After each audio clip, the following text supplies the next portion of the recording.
Hello, and welcome to the Let's Do Self-Review series of the Software Engineering and Project course.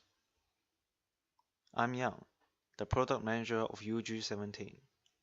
Today we are looking at the software requirements specification draft that were presented in the third client meeting. Let's begin with the members' contributions. The Document Manager Ben produced a LaTeX template. All members of the team decided what requirements to include in the draft, and I, as the product manager, did the rest of the work. Our lead programmer Matthew made last modifications on the requirements, and Ben performed a grammar check before the submission. The document is based on both the given template and example SRS, following the IEEE recommended standard for software requirements specification, though we didn't have enough time to obtain as much detail as recommended in the first two client meetings, and we didn't have any definite figures related to the requirements finalized, except those that appear in the client project specification. The SRS draft is consistent with the SPMP, which was the only other document we had then. We will not consider the draft complete, as it contains only the information obtained in two client meetings, but all the requirements collected then were in the draft, and the majority of those were must-have features, which were defined as high-priority requirements, as we wanted to clarify the most important tasks within the limited time. We also asked about non-requirement parts, and with the available information then, we believe those to be correct and complete. Our plan was to continue asking error requirements details as we demonstrate related features to the client in future meetings, and learn about the client's new expectations to complete the SRS.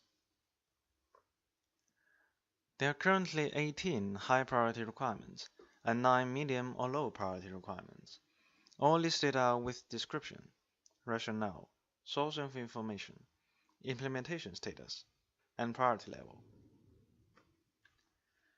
After multiple thorough reviews by the whole team, we were positive that there were no duplicate, conflicting, compound, out of scope, or unwanted user requirements. And in the SRS draft presentation, the client also confirmed that all the requirements were indeed the client's expectations. We also believe all requirements are in scope of the project and verifiable. Lastly, our document manager also made sure that the draft was free from grammar errors. There's one thing that everyone interested in the document should know though. We do not expect to finish low priority requirements within the given time constraint, that is, the end of this semester, which is related to our definition of low priority requirements.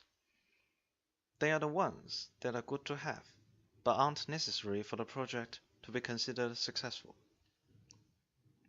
All errors and error messages belong to the details we didn't have time to ask in the first two client meetings, which is the same case for most attribute goals. While we clarify the performance and security objectives, which were mentioned in the client project specification, we didn't have the chance to inquire on the figures to quantify them. Now let's move on to the last topic, traceability. Beside the source of information, that is either the client project specification or client meetings, that every requirement has, most requirements can also be traced to one of the use cases, which are flows of how an objective can be achieved through a series of possible actions. There's one relation that we never thought about before the draft demonstration though, the dependencies between the requirements, which will be included in future versions of the SRS. Finally, to answer the last questions on the checklist, all the requirements in the SRS draft were indeed requirements, not design or implementation solutions. Time-critical functions and timing criteria were hardly defined, as the client didn't have any preferences, so it was left to the group to make the decisions, which require more time spent in research and testing. To conclude, we are confident that all must-have features were clarified, and most of those were finalized with the client. We will keep expanding the user requirements with new items and details from the client in future meetings, as we get feedback during demonstrations of the robot's prototypes and design plans. And that's the end of this review. I thank you for watching, and I'll see you next time.